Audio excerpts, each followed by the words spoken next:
Graça e paz do Senhor Jesus estão sobre nós nessa manhã. Estão em nós e com todo o povo de Deus por toda a terra.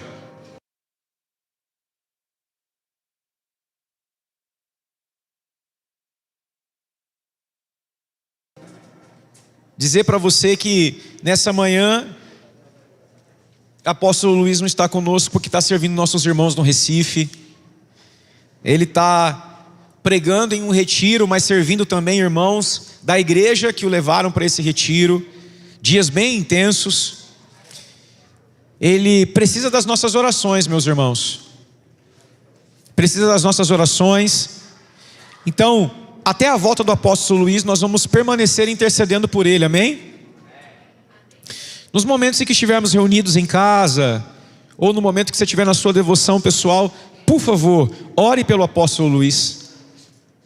Existe uma prática que é muito nossa, que é essa de não deixar ninguém que está servindo ao Senhor em nosso nome sozinho. Existe um princípio de nossa fé, inclusive vai estar no corpo do texto que a gente vai se debruçar nessa manhã, mas a gente não vai ler essa parte. O autor dos Hebreus fala de princípios elementares da doutrina de Cristo. Basicamente são fundamentos, são essências da nossa fé, que precisam ser, de alguma forma, observadas com mais atenção. E eu não sei você, mas eu na minha meninice, muitas vezes me deixei cair no pecado de desprezar coisas que são importantes, mas que porque parecem já corriqueiras ou simples, eu as deixei na prateleira do segundo plano. Eu não sei você, mas eu já fiz isso algumas vezes. Nas coisas mais importantes, as mais simples da vida. Coisas simples, por exemplo. Sabe quando a gente altera a dieta de casa e começa a comer umas coisas diferentonas na rua? E deixa de comer aquilo que é cotidiano. O arroz, o feijãozinho, sabe? Geralmente quando a gente faz isso, acontece alguma alteração no nosso corpo. Aí vem aquela bendita daquela gripe e derruba a gente. Já passou por isso? Isso é bem comum em férias, irmãos, ou fim de férias. A gente vem animado pela tonelada de comida diferente que comeu, mas quando chega em casa, chega e adoece. Olha que coisa, né? Parece que as coisas simples, elas, depois de um tempo, começam a se tornar banais. Mas eu quero que você repita comigo: simples é diferente de banal. Segura, pensa sobre isso. Voltando a falar do apóstolo Luiz, Hebreus capítulo 6 vai falar que um dos princípios elementares da doutrina de Cristo é a imposição de mãos. E a imposição de mãos tem um sentido. Ontem eu falei sobre isso com alguns irmãos. Ela tem um significado. Um dos seus significados é pertencimento, ou seja, um significado identitário. Sobre quem nós impomos as mãos, nós estamos sinalizando: você faz parte de algo. No Antigo Testamento, quando o sacerdote colocava as mãos sobre a oferta, ele estava se identificando com aquele animal que ia ser morto. Então, a imposição de mãos, ela tem um sentido de identificação, mas ela também significa empoderamento. Alguém está liberando algo sobre o outro, está transferindo algo sobre o outro. E por fim, a imposição de mãos, além de empoderamento, ela comunica àquele que recebe a imposição de mãos que ele sozinho não tem todo o conteúdo que é necessário. Então esse copo vazio precisou que de cima algo fosse posto sobre ele. Não por acaso mãos são impostas sobre a nossa cabeça, a fim de declarar: tem algo em nós que, depositado sobre você, te faz pleno para o cumprimento da sua tarefa. Quando a gente põe as mãos sobre alguém, então, irmãos, esses 3 ensinos estão embutidos, e um deles, repito, é identificação. Então volta para cá. Não foi o apóstolo Luiz que foi, fomos nós quem fomos. Se nós o abandonamos na missão, a nossa imposição de mãos é sem consciência. Uma coisa é dar tapinha nas costas, outra coisa é impor as mãos. Nessa casa a gente não dá tapinha nas costas. Vai com Deus, não. É nós te enviamos. Então, como a nossa movimentação foi intensa no domingo e a gente nem conseguiu orar por essa viagem, não significa que as nossas mãos não continuam impostas. Vamos vigiar. Sempre que tiver alguém fora, a gente precisa estar orando. Amém? Bom, show de bola. Mas, copiando o autor de Hebreus, em outro momento falamos sobre os princípios elementares da doutrina de Cristo. Muito embora o Fabinho acabou com a minha vida nessa nossa última viagem. Puxou o assunto disso. Acabou comigo, me deu uma vontade louca de falar sobre isso. Mas eu entendi que tudo tem seu tempo determinado. Mas nós tivemos uma prosa, né, mano? Pensando nisso. A propósito, se debruce sobre esses princípios em Hebreus 6. Tente pensar o quanto você já entendeu dessas coisas. Eu não vou cair na tentação de ensinar, só quero citar Hebreus 6.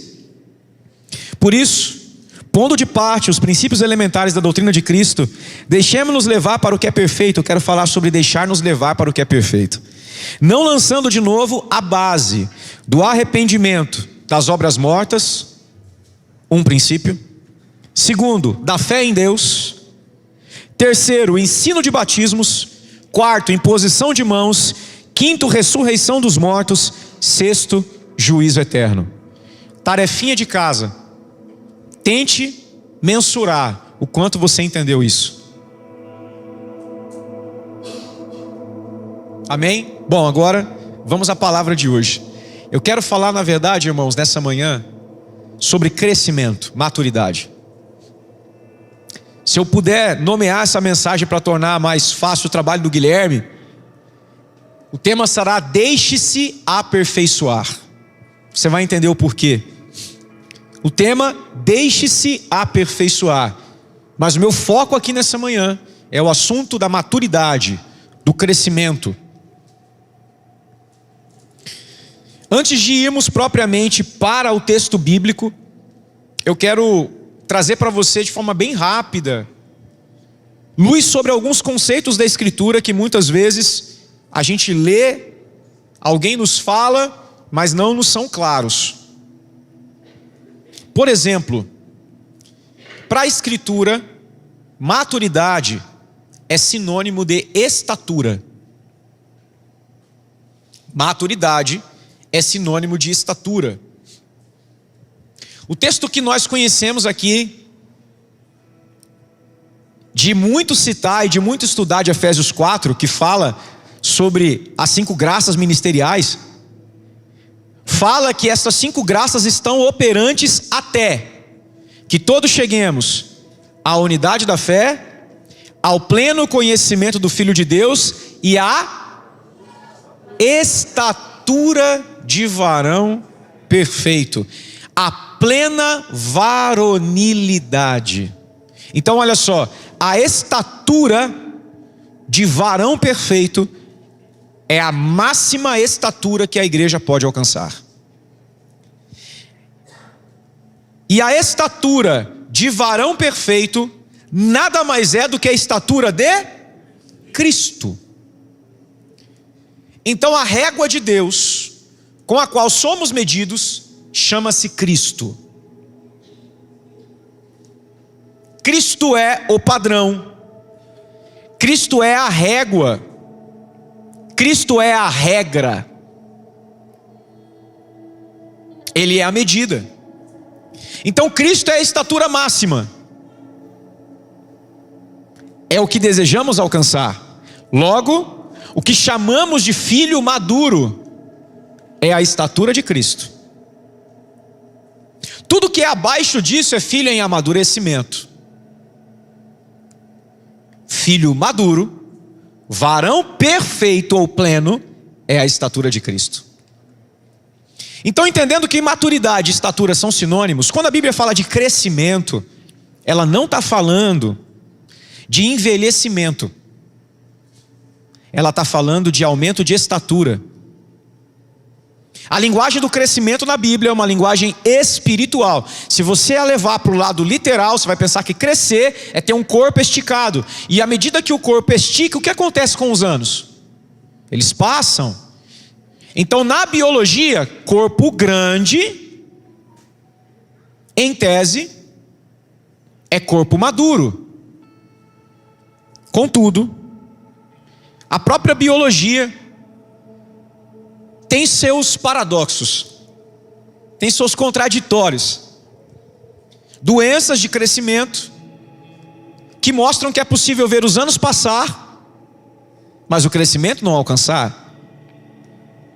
A biologia parece pregar para a gente, na sua pouca sabedoria sobre Deus, que há um processo natural na vida de todo ser humano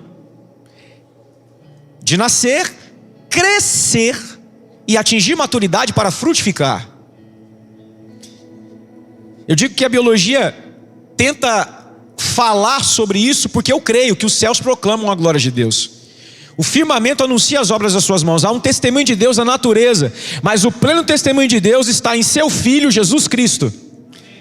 Portanto, o que de Deus podemos conhecer, Cristo plenamente revelou.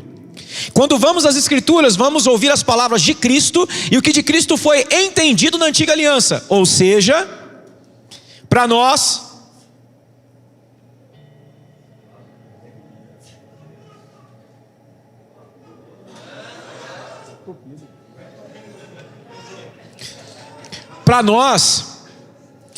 esse processo de crescimento, ele é justamente o que Deus deseja que nós alcancemos. Então, a biologia testemunha isso, apesar dos problemas, das enfermidades. Mas o que eu preciso que você entenda é que fomos criados para crescer, desde antes da queda. Crescimento não é algo que a gente tem que atingir porque caiu. Crescimento foi o que a gente foi chamado a experimentar. A estatura do varão perfeito existe antes que houvesse homem. A imagem de Deus é Cristo. O homem é criado à imagem de Cristo, depois ele cai. Então ele é chamado a ser como Cristo. Logo, no Éden, comer de Deus era crescer. Está comigo? Comer da árvore da vida é comer de conhecimento de Deus. E comer de conhecimento de Deus me faz crescer. Comer me faz crescer. Hoje eu vou bancar o pregador histórico. Eu preciso que você repita. Repita comigo. Comer me faz crescer. Porque essa chatice justo hoje, por uma preocupação simples, nós estamos desprezando o básico. E por isso estamos retardados no crescimento. Então, de forma muito comedida, assim, com muito temor, eu quero, numa pedagogia específica, trazer para nós uma lição mesmo. Você entendeu então o que é estatura? Show? Bom, o livro de Hebreus é um livro extremamente profundo. A obra de Hebreus é muito profunda. O texto que a gente vai ler é um texto muito profundo. E esse texto, ele tem uma linguagem muito específica para falar dos tempos de criança e dos tempos de adulto. Hebreus 9:10 é um desses textos chaves na compreensão dessa linguagem de Hebreus. Eu quero ler com você. Eu estou só fazendo uma introdução, depois vai ser bem mais rápido, tá? Hebreus capítulo 9, versículo 10, diz assim. Vamos começar do 9, porque o texto fala por si. Hebreus capítulo 9, versos 9 e 10.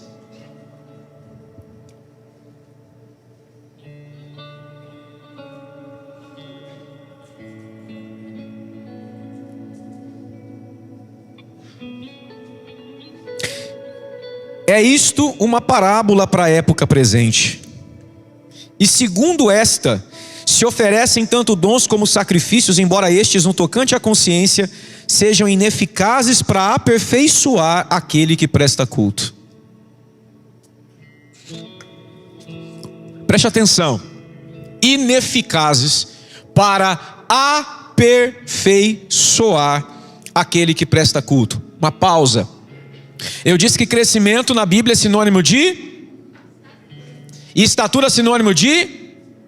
Maturidade. Acrescente mais um sinônimo: aperfeiçoamento.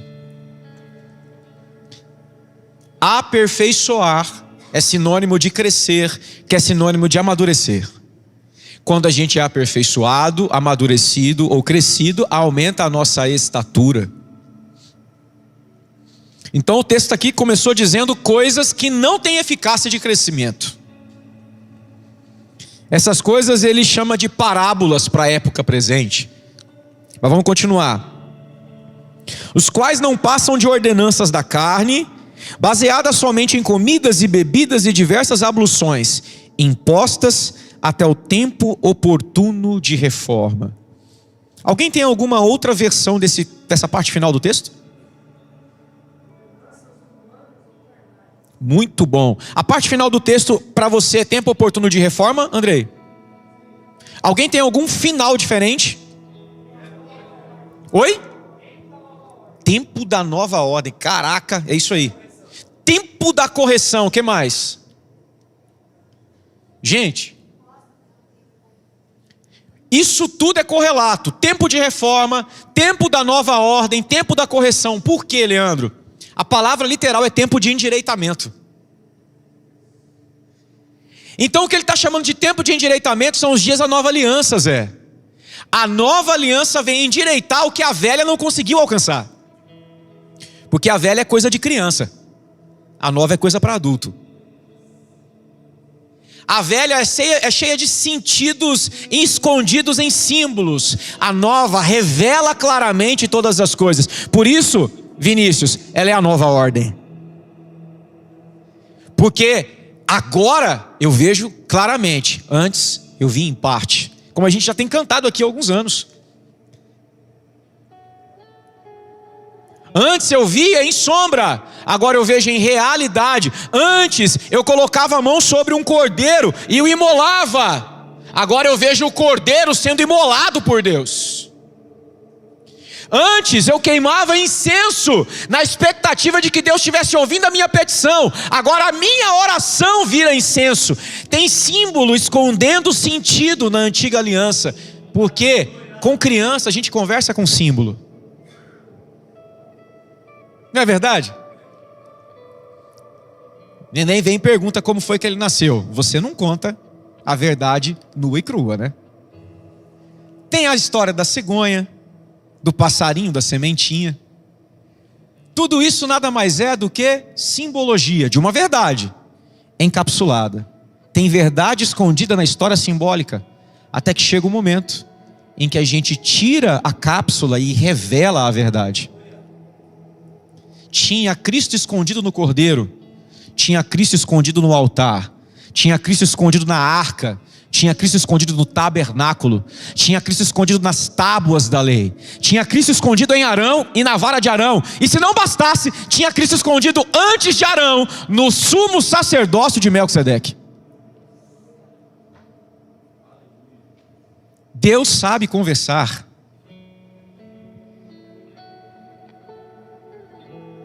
Na sua tarefa de oracular, de mandar mensagem, de conversar, Deus é pedagógico, Dani.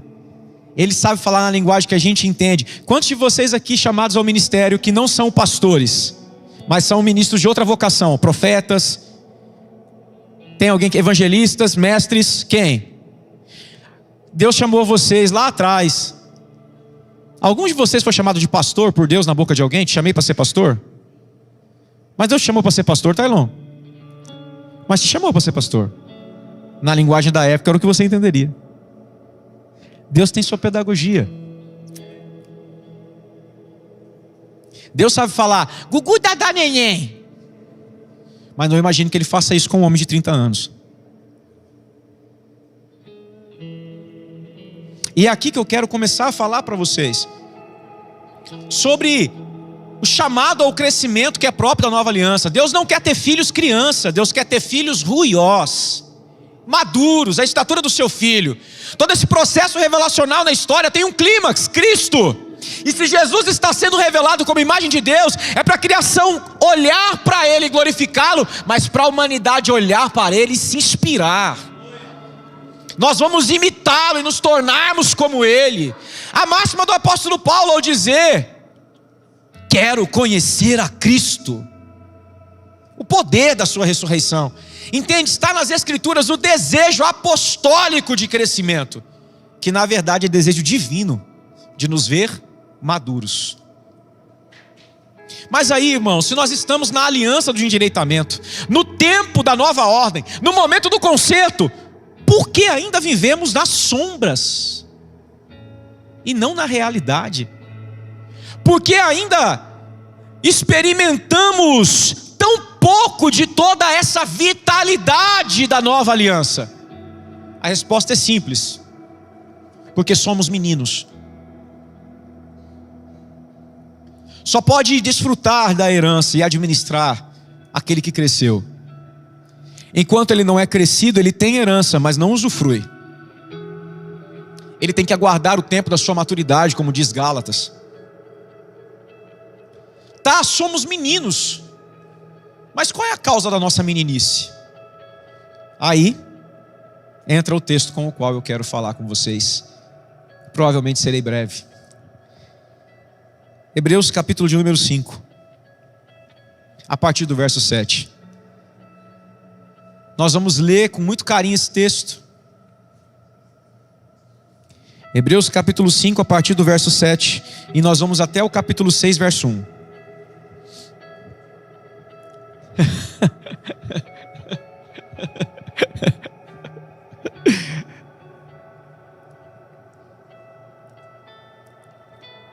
Senhor, nós pedimos que o seu Espírito penetre profundo com a tua palavra em nós. Como o próprio texto de Hebreus diz, a tua palavra é mais penetrante do que uma espada de dois fios. Nós não queremos ser cortados, porque um corte só não é capaz de fazer uma cirurgia. Nós queremos ser penetrados. A profundidade da penetração também define a transformação. Se só 5 centímetros da navalha da palavra entrou, não é o bastante. Entra com toda a sua navalha. Nós precisamos de uma cirurgia em nosso interior nessa manhã, Senhor. De toda a atrofia, de todo o nanismo espiritual. Em nome de Jesus. Verso 7. Ele, Jesus, nos dias da sua carne, tendo oferecido com forte clamor e lágrimas, orações e súplicas a quem o podia livrar da morte, e tendo sido ouvido por causa da sua reverente submissão, talvez na sua versão esteja piedade, mas a melhor tradução seria reverente submissão, embora sendo filho, aprendeu a obediência pelas coisas que sofreu, e tendo sido aperfeiçoado, tornou-se o autor da salvação eterna para todos os que lhe obedecem. Tendo sido nomeado por Deus sumo sacerdote segundo a ordem de Melquisedeque. A esse respeito, temos muitas coisas que dizer e difíceis de explicar, porquanto vós tendes tornado tardios em ouvir. Em outras versões aí, como está o seu porquanto? Porquanto, só a palavra porquanto. Quanto a isso? Quanto a isso? Bom, muito obrigado pelo quanto a isso. A gente vai chegar na preguiça agora. O quanto a isso explica a causa do motivo da circunstância. Brincadeira. Fala o porquê a gente não consegue entender as coisas que ele teve que chamar de difíceis. Presta atenção. Na verdade aqui é um trocadilho. O autor de Hebreus está dizendo, não é difícil não. Ficou difícil porque você é preguiçoso de escutar. É a tradução do pastor Josa que é a correta. Preguiçoso de ouvir. Só é difícil de entender porque você tem preguiça de ouvir.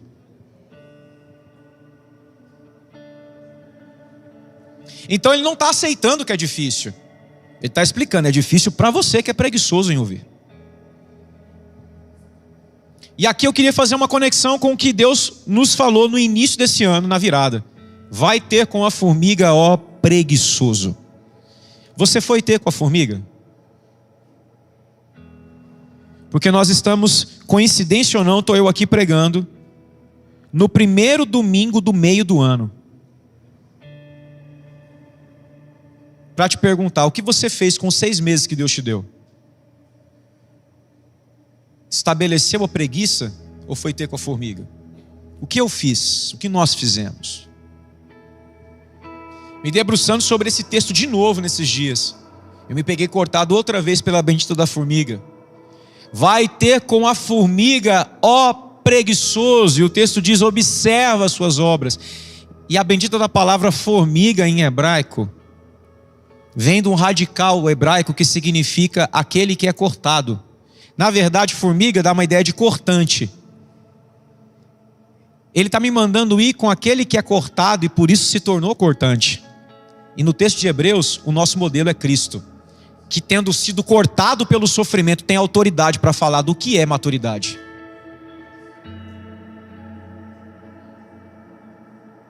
O sofrimento de Cristo o fez grande. Porque aqui, o aperfeiçoamento de Jesus não é que ele virou perfeito. Ah, então ele era pecador? Não. Deus esperava, Deus Pai, uma estatura do seu Filho, enquanto verbo encarnado. E ele atingiu a estatura. Por isso ele pode com autoridade na cruz dizer: Tetelestai, está consumada a sua obra, mas eu também cheguei na estatura. É o que Jesus chama de: a glória que tu me deste, a minha hora. A minha hora é o dia que o Pai oraria para ele e diria assim: é isso, você fez tudo o que eu te mandei fazer. O apóstolo Paulo vai dizer: porque Deus o exaltou sobremaneira. Mas antes de exaltar, o texto mostra o movimento que Cristo fez descendo. O Pai o exaltou porque ele se humilhou. Então o Pai esperava: humilhe-se. Quando ele se humilhou completamente, o Pai falou: agora eu te exalto. Até no Cristo, obediência é imprescindível. Então vai ter com um cortante, ó moroso. Porque o cortante era rápido em obedecer ao Pai. Minha comida e minha bebida é fazer a vontade do meu Pai. Ninguém atrasava Jesus naquilo que era a vontade do Pai ser feito. Ninguém impedia Jesus, ninguém distraía Jesus, meus irmãos. Por isso Hebreus está aqui chamando: ó formiga, ensina-nos o caminho da maturidade. Enquanto nós brincamos com os nossos pedaços de açúcar, ensina-nos. Os torrões, obrigado pastor. Com os nossos torrões de açúcar, ensina-nos a verdadeira hora de cortar e armazenar. Porque açúcar nos distrai, mas é nas folhas e nos galhos cotidianos que a gente garante morada e alimento para o futuro. Vou fazer a pergunta: você foi ter com a formiga? Segunda tarefa de casa, em nome de Jesus, escreve aí: o que eu fiz nos últimos 6 meses desse ano para o meu crescimento espiritual. E aqui eu não estou falando de mérito, estou falando de dedicação às coisas que Deus mandou você fazer lá no início do ano. Porque lembra que a gente acabou de joelhos, André? Pedimos em silêncio para que o Senhor falasse conosco, e aí a gente fez um ato profético dizendo que a gente ia resolver aquilo. Então agora você vai visitar o que você disse que você ia resolver.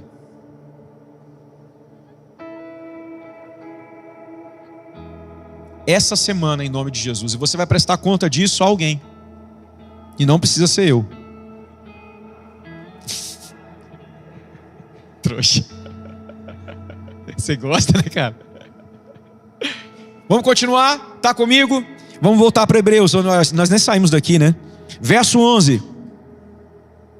A esse respeito temos muitas coisas que dizer e difíceis de explicar, porquanto vos tornastes tardios ou preguiçosos em ouvir. No início do ano eu expliquei que a palavra preguiçoso do texto hebraico era moroso, lento, tardio. É o mesmo sentido. Pois com efeito, quando devíeis ser mestres, atendendo ao tempo decorrido,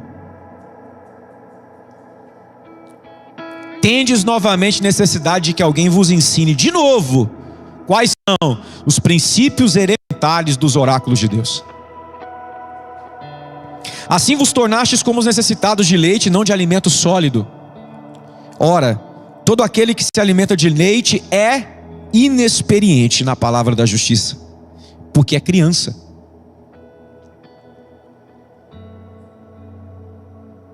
Mas o alimento sólido é para os adultos, para aqueles que pela prática têm as suas faculdades exercitadas para discernir não somente o bem, mas também o mal. Última parte da nossa leitura. Por isso, pondo de parte os princípios elementares da doutrina de Cristo, deixemo-nos levar para o que é perfeito. Só até aqui. Eu quero começar de trás para frente.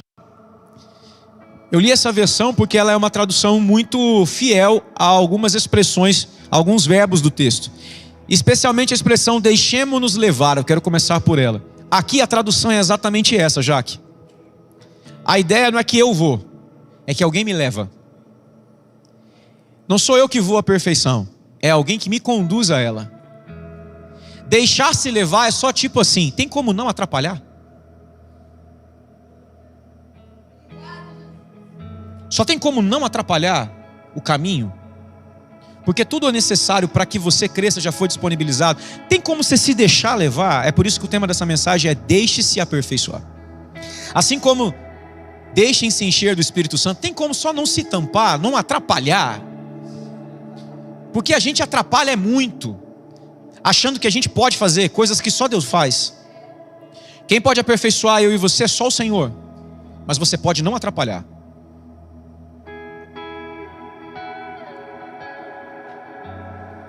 E aqui eu quero, emprestando de novo a biologia, já que a gente voltou lá na formiga, falamos dela no início da mensagem, mas mostrando isso no texto bíblico, falar para vocês de alguns fatores que influenciam o crescimento, ou que determinam o crescimento, ou que participam do processo de crescimento, como você quiser. Primeiramente, está comigo? Entendeu onde estamos na mensagem? Bom, estamos olhando para Cristo como nossa fonte e modelo de maturidade, como nossa estatura a ser alcançada, amém? Como igreja, mas também como desafio pessoal na fé cristã, de nos tornarmos o mais semelhantes àquilo que de Cristo nos foi revelado. Mas o que foi posto em nós, que favorece o nosso crescimento? Eu vou explicar. Biologicamente falando, para crescer você precisa primeiro de genética. Cada um de nós aqui tem uma estatura pré-programada, que tem a ver com aquilo que dos nossos pais nós herdamos. Tem uns que quebram essa rota e passam seus pais, como é o caso do Kérril. Eu não sei como foi que isso aconteceu, pastor José. Mas aconteceu. É o pastor Josa grande.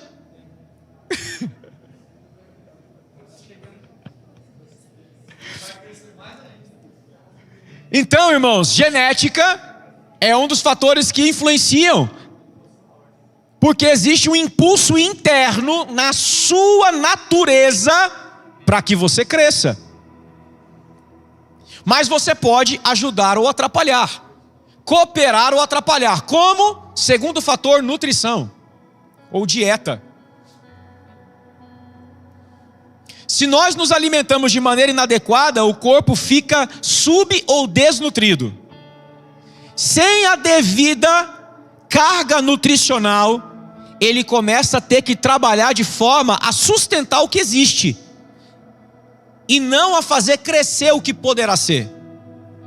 É uma questão de sobrevivência. Eu não vou pegar o que eu tenho para fazer ele esticar, eu vou pegar o que eu tenho para fazer ele ficar vivo. Então aí nós temos quadros de raquitismo ou outros problemas causados por questões nutricionais que não são estranhos a nós. Nós somos um país que infelizmente ainda convive com a miséria. Você deve conhecer alguma criança magra, muito magra, ou ter conhecido, ou ter visto alguma imagem pequenininha, franzina, e quando você olhava para ela, você chorava porque você pensava em fome. Então ela é minguada porque ela não come. Quem aqui já viu? Quem aqui já conviveu com crianças assim?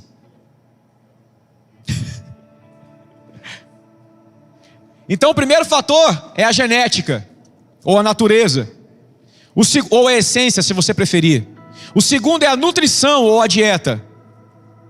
Terceiro, são os fatores internos. Tudo o que o seu corpo tem que favorece o crescimento, como por exemplo, glândulas que produzem hormônios para você crescer. Está dentro de você. São fatores internos. Essas glândulas liberam substâncias que estimulam você a crescer a partir do nutriente que você receber. Mas não somente isso, há um quarto e último fator, o fator externo. Esse fator externo é aquilo que é aplicado sobre você, que pode potencializar o que a genética depositou em você. Por exemplo, o garoto que faz natação, costuma ou não costuma crescer? Então o exercício físico tem o poder de gerar estímulos que favorecem esse aumento de estatura. É um fator externo. Você tem ali aquele esforço gerado na água, o músculo tracionando o osso cresce. Isso é um fator externo. Então, repetindo: essência ou genética, nutrição ou dieta, fator interno e fator externo. Se você olhar para esse texto de Hebreus, está tudo aqui. Primeiramente, embora sendo filho, quando o texto descreve Jesus como filho, está falando da sua natureza. Só que o texto diz que apesar de ter natureza, ele teve que aprender a obediência por aquilo que sofreu. Teve um estímulo. Ele tem natureza, mas teve fator externo.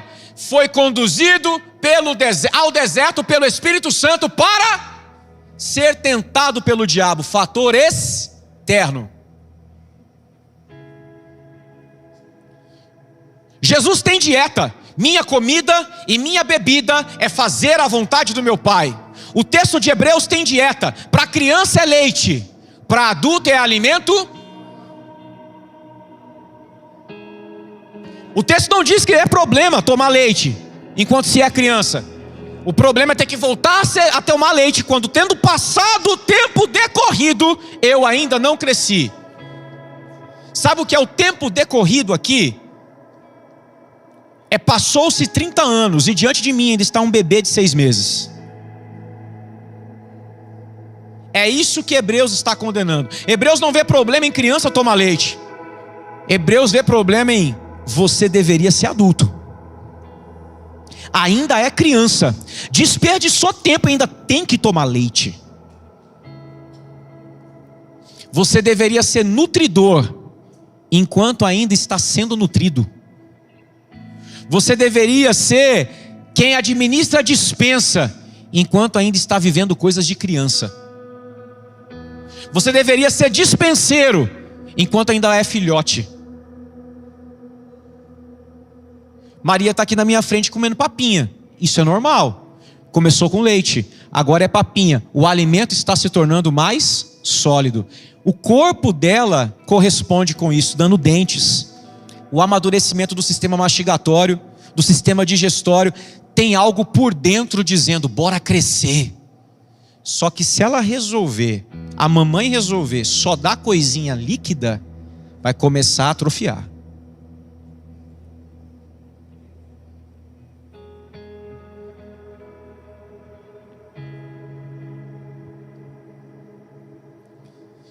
Onde que estão, Rafa, já que você falou os outros fatores de Jesus? Você citou aí a genética, sendo Deus, ou sendo filho. Falou da nutrição, mostrou os 2 tipos de dieta do texto. Me mostra o fator interno, a expressão reverente submissão. Porque isso é o que está dentro de Jesus. Dentro dele tem um coração manso, humilde, paciente e sacrificial. A palavra reverente submissão, na verdade, é uma palavra só em grego, é a expressão eulábeia, que significa literalmente que é se agarrar naquilo que é bom. Toda a força de Jesus era para se agarrar ao Pai e à sua vontade. Jesus era apegado à vontade do Pai. Jesus era apegado ao coração do Pai. Jesus era eulábeico. Ele era pegajoso a uma coisa só: o Pai e sua vontade. Essa era a sua disposição interior. Por isso, a palavra é tão pesada em grego que precisa de 2 em português para ser traduzida. Ele não é só submisso, ele é reverente. Ele não só se sujeita, ele faz isso com fome. Ele quer fazer. Aqui não é porque ele tem medo que ele é reverente, é porque ele tem muita fome. Então ele está assim, ó, posso, deixa ser eu, que vai para a cruz. Essa é a disposição interior de Jesus.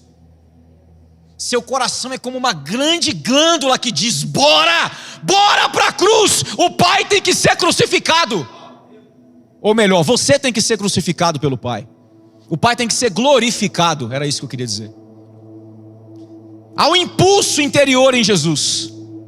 E eu pergunto a você, este impulso está em nós?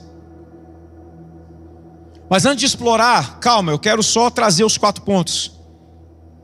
O último dos fatores é o fator externo. Esse é o explícito do texto.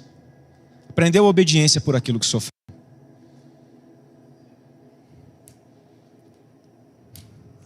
Clamor e lágrimas, sofrimento, é isso que faz Jesus, como diz o versículo de número 10, ser nomeado. Jesus é nomeado sumo sacerdote. Essa linguagem quer dizer que Deus o empodera. Por causa de quê? Da sua reverente submissão. Por causa daquilo que ele sofreu. O caminho da autoridade de Jesus Cristo está em descer, sofrer, obedecer, se submeter. Quando ele atinge a máxima estatura disso que o Pai lhe requereu, o Pai o exalta.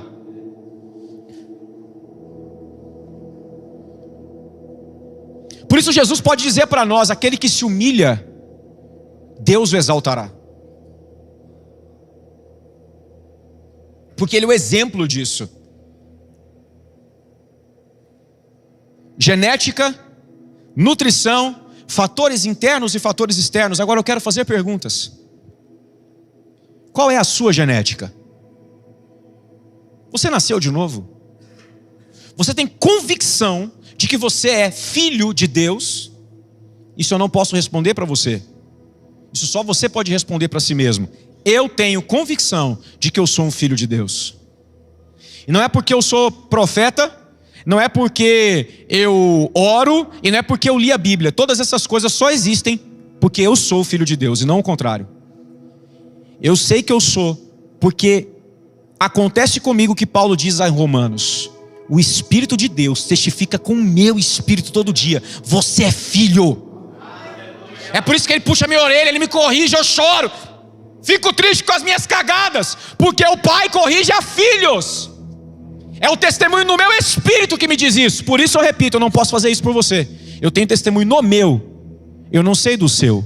Mas se não há no seu, hoje é manhã de conversão.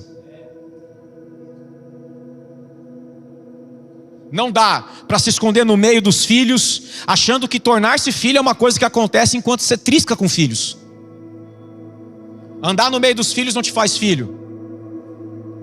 O que te faz filho é a experiência do novo nascimento. Por isso eu repito, você tem genética, senão essa mensagem não é para você. Eu não posso pedir crescimento a quem precisa de nascimento. É incoerente, não tem como discipular, ou seja, promover crescimento em quem nem nasceu de novo. É por isso que muitas vezes para algumas pessoas, certos conselhos, ensinos ou doutrinas parecem tão absurdas de serem praticadas, pastor Agi. Por quê? A pessoa está tentando crescer antes de ter nascido. Essa é uma obra espiritual. Você pode esticar um bode até 4 metros, ele nunca vai ser uma ovelha de 4 metros. Ele vai ser bode. O máximo que pode aumentar em você é a sua carnalidade. Em uma expressão muito peculiar, orgulho da sua própria justiça. Você pode ficar tão contido, tão adestrado em não fazer coisas erradas que comece a ter orgulho da sua justiça própria. Isso não faz de você um filho de Deus. Faz de você um religioso.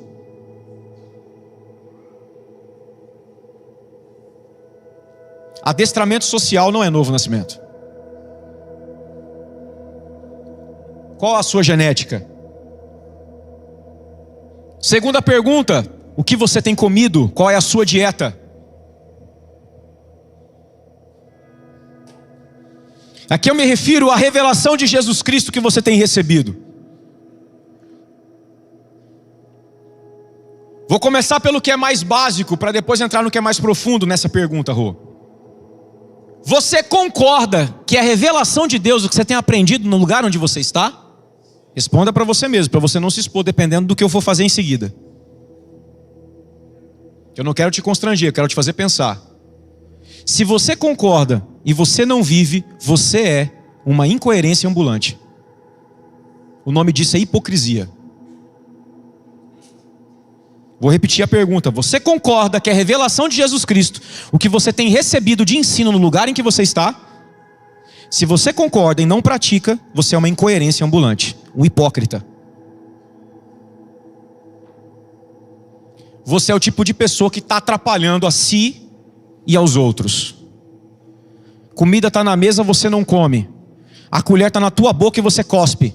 É por isso que você não cresce.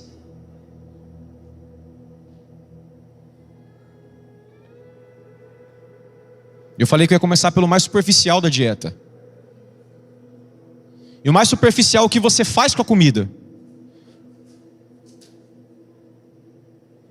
Estou indo muito rápido, vocês estão comigo? Você tem comido dessa comida.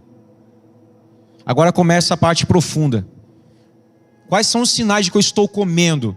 É quando ela começa a me azedar por dentro.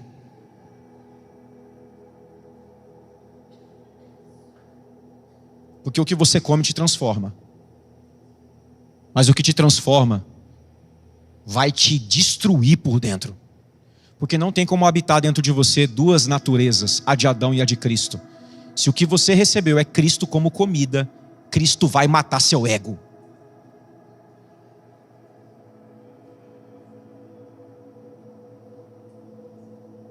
A mulher ou o marido cheio de razão vão ter que dar lugar a um homem manso e humilde de coração. A uma mulher mansa e humilde de coração. O homem nervoso, a mulher nervosa, da resposta pronta, do tapa na cara, do bateu, valeu, vai ter que virar um cordeiro. Porque Cristo é manso, humilde, paciente e sacrificial.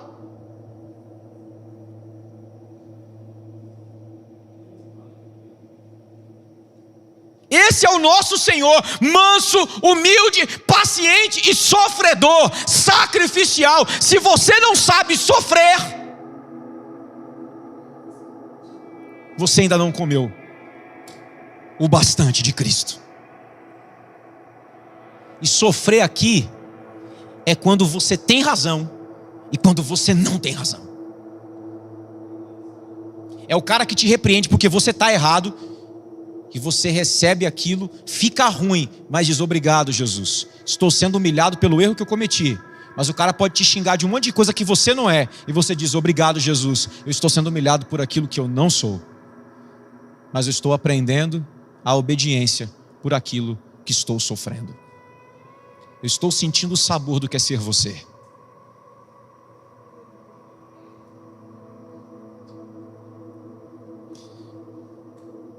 Nós vivemos numa época que não sabe sofrer. E se ela não sabe sofrer, ela é uma época anticristo. E se ela é uma época anticristo, ela vai tentar formar você fora dos moldes de Cristo. E aqui eu quero evocar a palavra que o pastor Josa trouxe para nós. Cristo é a nossa forma, né, pastor Josa? Se eu não sei sofrer, eu estou sendo deformado. Não consigo ficar num trabalho 6 meses porque o patrão xinga. Tinha que ficar 1 ano para aprender a ser humilhado. E só sair de lá o dia que a sua motivação não fosse dinheiro ou humilhação.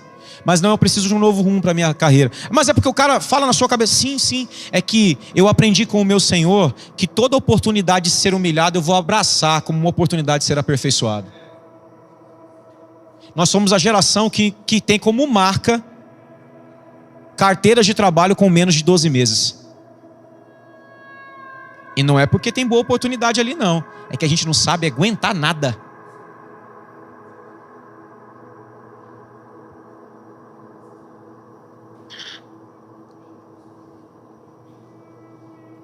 Mas isso ainda é nutrição. É o que a comida deveria fazer em mim. Preste atenção, eu não estou falando das coisas que acontecem de fora para dentro. É o que a palavra deveria produzir em você. Você já teve tristeza pelo mau caráter que você tem? Eu tenho tristeza pelo mau caráter que eu tenho. Você já teve vergonha dos seus mimimis, das suas frescuras, das suas mentiras, das suas desculpas? Eu tenho vergonha das minhas. Eu tenho vergonha quando é 11h30 e eu chego 11h32. Porque você pode dizer para mim, chegou no horário, mas eu sei que eu não cheguei. Porque eu sou um costumazo, um repetitivo, atrasado. Para mim o horário é 11h29. É a minha disciplina. Minha alma fustiga toda vez, eu tenho que me recompor. Cada vez que eu chego 2 minutos.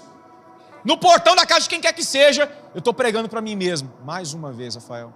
Mas Senhor, eu confio na sua graça. Eu não serei sempre assim, eu não quero, eu não aguento mais.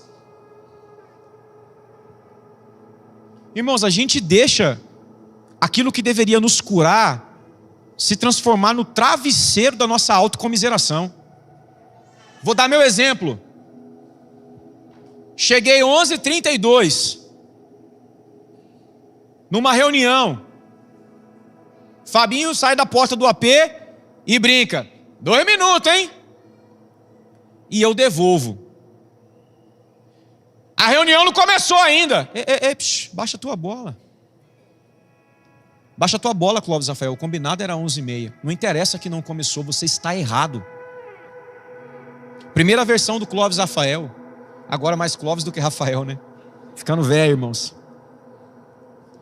Segunda opção. 11h32, hein, Rafa? Estavam fazendo aposta aqui se você ia chegar 11h30. Não falo nada, mas dentro de mim é: quem que eles pensam que eles são? Eu podia estar em tanto lugar, estou aqui me dedicando. Eu estava com a minha sogra, com a minha irmã, com a minha esposa, com quem quer que seja, até uma hora dessa. Ninguém me entende nessa igreja. Aí eu entro. Tudo bem, irmãos, pais? Aí o Luiz fala para a Roberta: amor, faz um ovo para mim. Eu começo a pensar: né? A reunião era 11h30, né? Mas ainda vai comer ovo. E fica me cobrando chegar 11h32.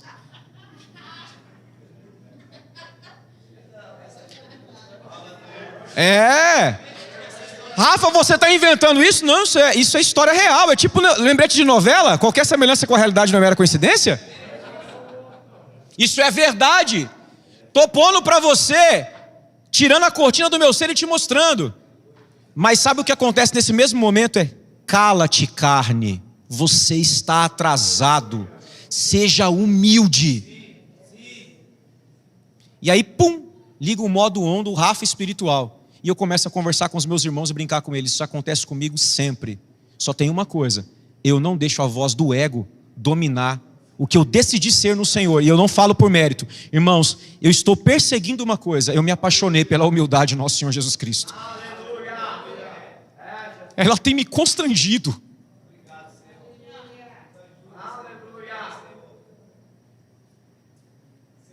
Eu tenho glorificado a Deus por cada uma dessas situações que me faz lembrar: há algo mais de Cristo para eu conhecer. Essa última revelação de Jesus Cristo me atingiu em cheio. Para mim tudo na Bíblia agora é humildade.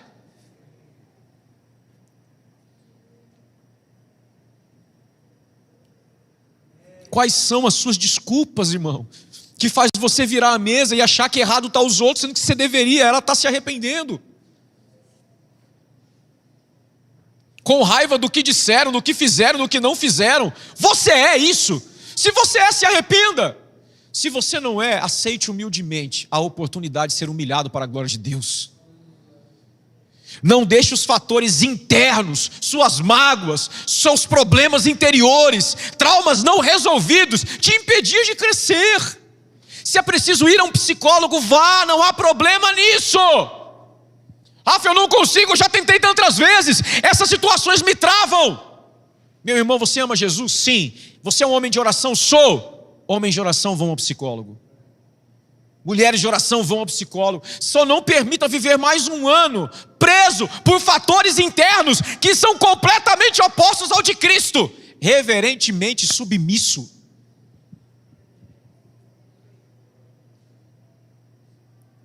Irmão, se o problema da nossa desobediência é um problema físico, está faltando hormônio, vamos ao médico, porque nós queremos obedecê-lo a qualquer custo. Nós não podemos mais agarrar as nossas desculpas e nos ofender com aqueles que estão tentando nos libertar. O irmão que te repreende porque você fala demais, e você vira a mesa falando: nossa, só falam isso para mim, parece que as pessoas não querem me escutar. Não, meu irmão, é que você fala demais mesmo. Experimente ficar quieto. Sonda o seu coração com expressões como: eu penso a mesma coisa. Você acabou de ouvir aquilo, aprendeu na hora, não pensa não. Não minta para si mesmo, para parecer mais sábio do que você é. Humildemente diga: cara, obrigado por isso que eu acabei de aprender hoje. Nossa, eu penso igual. Pensa nada, nunca pensou sobre aquilo. Não deixe que esses fatores internos prendam você na mesma estatura o resto da vida. E aí eu quero encerrar falando dos externos, porque muitas vezes os externos são um instrumento de Deus para nos remover dos internos e a gente não enxerga.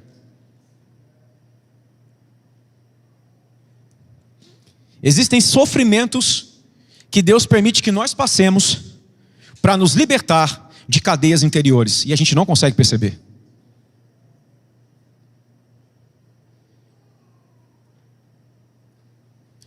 Para refletir sobre os últimos ciclos não terminados da sua vida.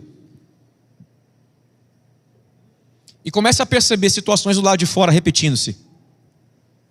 É como se Deus quisesse dizer: tem como você parar de atrapalhar o processo de arrancar isso de dentro de você? Eu quero te libertar, mas você insiste em fechar a porta do próprio coração.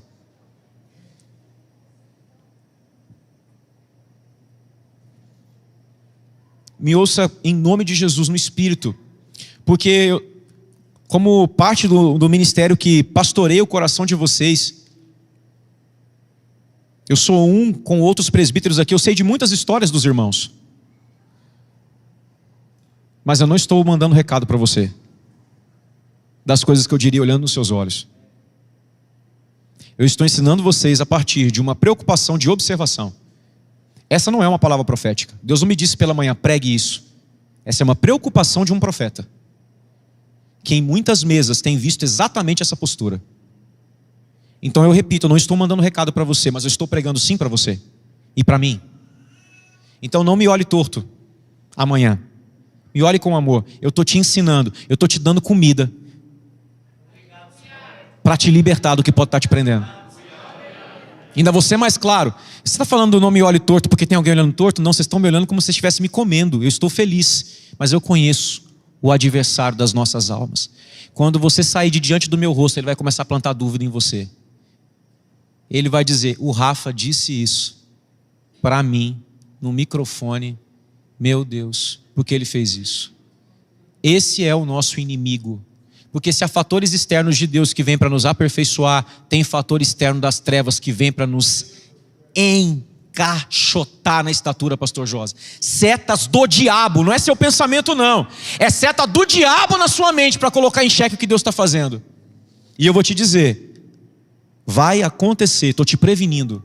Quem sabe agora você está sentindo a palavra entrar. Daqui a pouco, meu irmão, pode ser que você tenha dúvidas. Eu estou prevenindo você.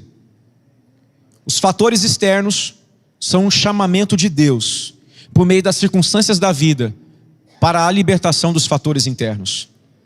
Mas podem também, se você já é livre por dentro, serem estímulos para o seu próprio crescimento. E nesse aspecto, eu quero encerrar dizendo: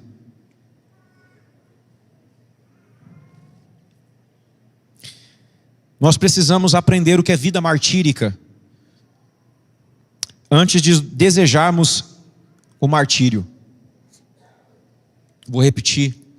Nós precisamos aprender o que é vida martírica antes de desejarmos o martírio. Só morre por Jesus quem já morreu antes.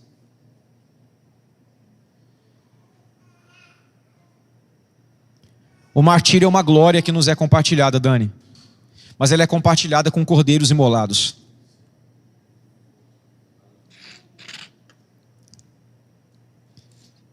Antes de ser levado à cruz, Cristo crucificou a si mesmo.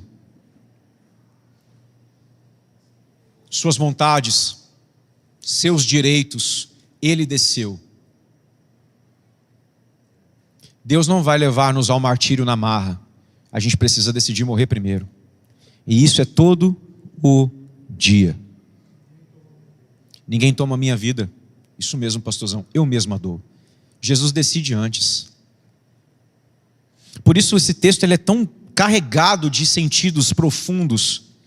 Porque o texto diz que Jesus aprendeu com as coisas que sofreu. Mas só aprende aquele que está atento, Jaque. Jesus estava sofrendo com um caderninho nas suas mãos espirituais, dizendo: essa é a lição que eu quero ensinar e é a lição que eu quero encarnar. Jesus sofre obedientemente, atentamente. Jesus sabe a hora de arrancar o azorrague, derrubar as mesas do templo e coibir a ação dos mercenários. Mas Jesus sabe a hora de receber uma coroa de espinhos, de ser desonrado publicamente e não retribuir. Ele sabe a hora de cada coisa. Jesus sabe a hora de passar por uma multidão que levou ele a um despenhadeiro para jogá-lo de lá. Ele diz: vocês querem me matar? Não é a hora. E sai. E ninguém o segura. Como sabe a hora de uma multidão de soldados chegarem, Pedro tentar impedir com uma espada, ele dizer: não, Pedro. Devolve a orelha ao Malco e dizem: é a mim que vocês procuram? Eu o sou. Os caras são arremessados com a sua declaração, se levantam e ele continua como um cordeiro esperando para ir para a cruz. O cara que com uma palavra os arremessou, imóvel, esperando-se ser levado para a cruz. Ele é manso. Ele aprendeu. Ele foi teleios. Ele atingiu a estatura que o Pai requeria dele e se tornou nossa régua. A palavra teleios não significa só perfeição, ela pode significar também levar até um fim, a um objetivo proposto. Jesus atingiu o propósito do seu envio. Nisso está a sua autoridade. É nisso que ele é aperfeiçoado. Não era simplesmente ir para a cruz, era sofrer toda a vergonha enquanto vivo, de ser chamado de Beelzebu, depois de ter libertado um homem de demônios. É que não dá para a gente mensurar isso, meus irmãos. Qualquer tipo de comparação seria idiota diante dessa. Mas nós estamos falando do Criador de todas as coisas ser comparado a Beelzebu pela boca de uma criatura idiota. E ele responder: olha, eu não vou me ofender por isso, mas se vocês fizerem isso contra o Espírito Santo, vocês não serão perdoados.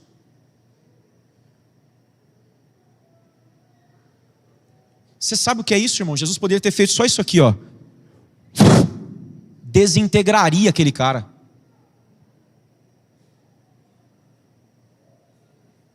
Ele recebe a humilhação em absoluta humildade.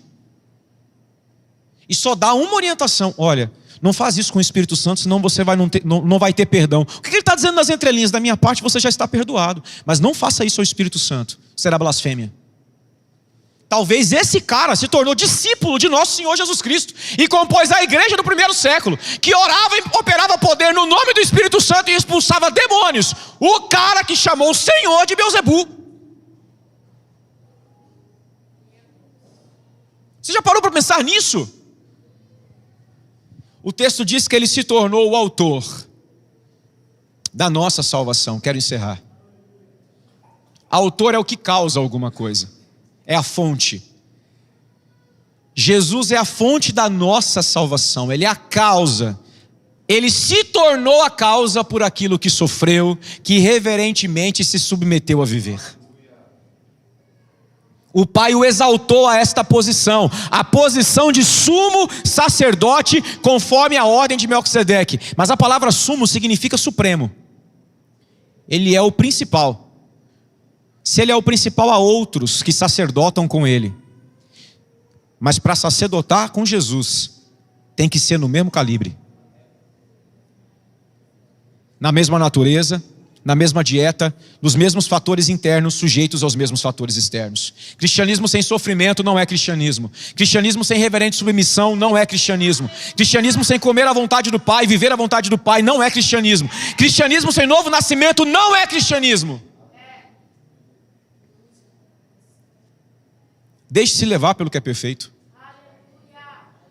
Deixe o perfeito te conduzir. Deixe o sacerdote te conduzir para o altar de sacrifício. Deixa o Espírito Santo te levar para o deserto, como pregou a Rô.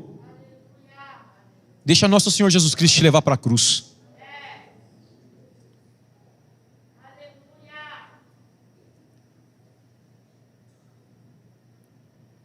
Só não deixa uma coisa: o seu ego te levar para uma eterna infância. Bora crescer?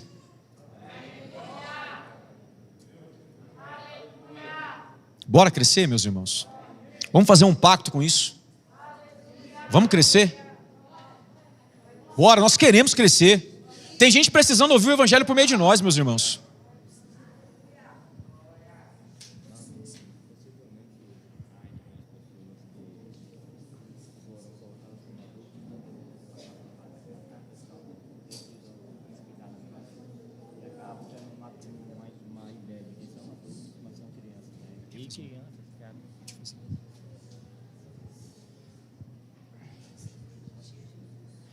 Irmãos, possivelmente pode haver alguns entre nós que,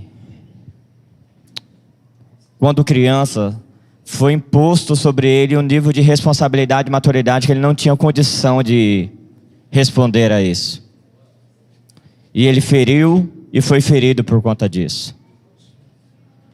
Da mesma forma, alguns que estavam crescendo foram impedidos de crescer por causa da religião. Eu não sei em que contexto você se encontra, mas a realidade da religião, o medo e a angústia de que muitos ministros causam, geram, ou te impedem de crescer, ou colocam um peso maior para terminar de arrebentar com a sua história, com a sua vida. Então eu quero orar com você, que de alguma forma foi afetado por isso, porque o chamado ao crescimento, ele tem o seu tempo proporcional a isso. O Senhor sabe exatamente o tempo que nós precisamos crescer. Nós só precisamos dar a resposta necessária. Nos alimentando, aceitando tudo que o Rafa colocou aqui, os fatores genéticos, fatores internos, externos, para que o crescimento ele aconteça no tempo hábil, o tempo correto. Alguns aqui entre nós já era para ser grande. Está numa outra estatura, mas foi prensado pela religião. Outros acha que é grande demais, porque foi imposto sobre ele uma maturidade que ele não tinha ainda.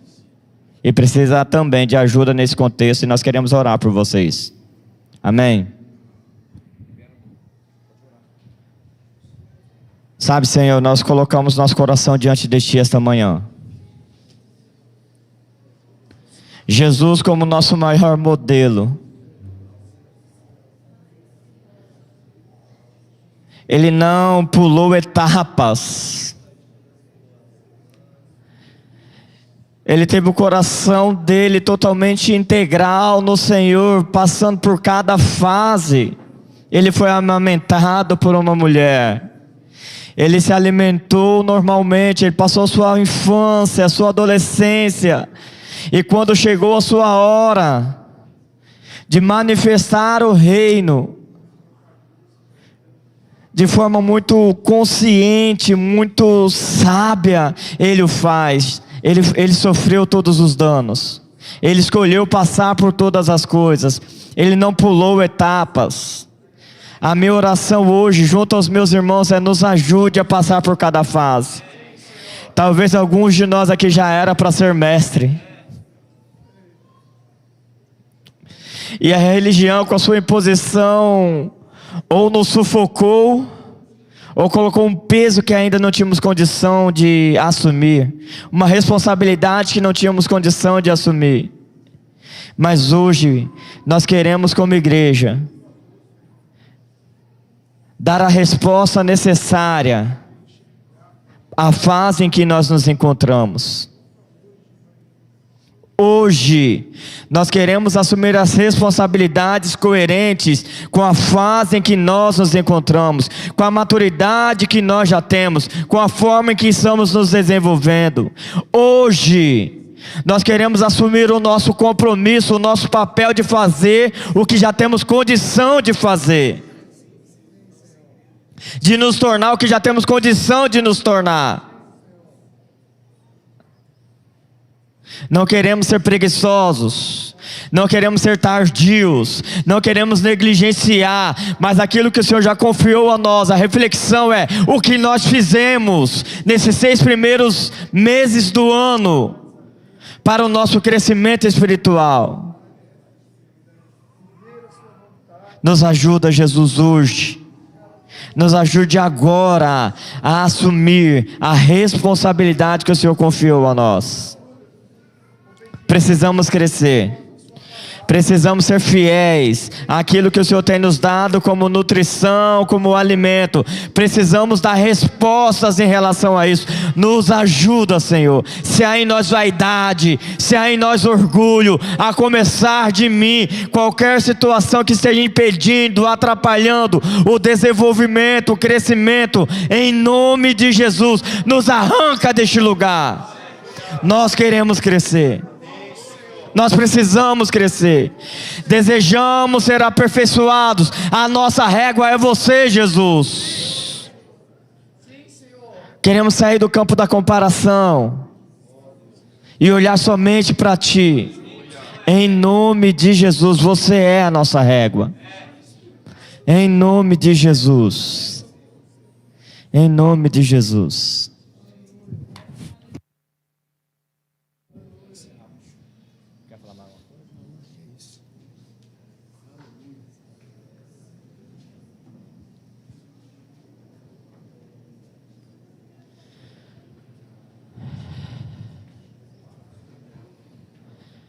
Meus irmãos, essa palavra ela precisa reverberar em nós, porque geralmente uma das coisas que nos impede de comer o que precisamos comer é porque a gente acha que está cheio demais. E quem está cheio demais não come, não se alimenta como deve comer, não tem fome que precisa ter. Pode se assentar. Que o Senhor gere em nós isso. E o duro é isso, né? Que ao invés de comermos comida que traga a nutrição que precisamos, a gente comeu porcaria. Coisas que não nos ajudou, que não vai nos ajudar. Amém?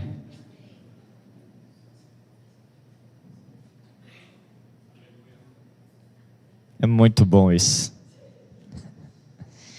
Conversando com o Rafa, eu falei para ele, mano, imagina um cara de 30 anos na gôndola do supermercado, rolando no chão, porque a mãe não comprou para ele o pirulito que ele queria.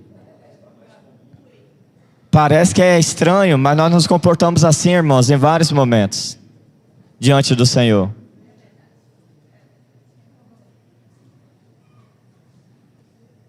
E nós precisamos ter consciência de que Ele está nos chamando para um lugar em que nós precisamos abandonar o nosso eu. Amém? Vamos crescer em nome de Jesus.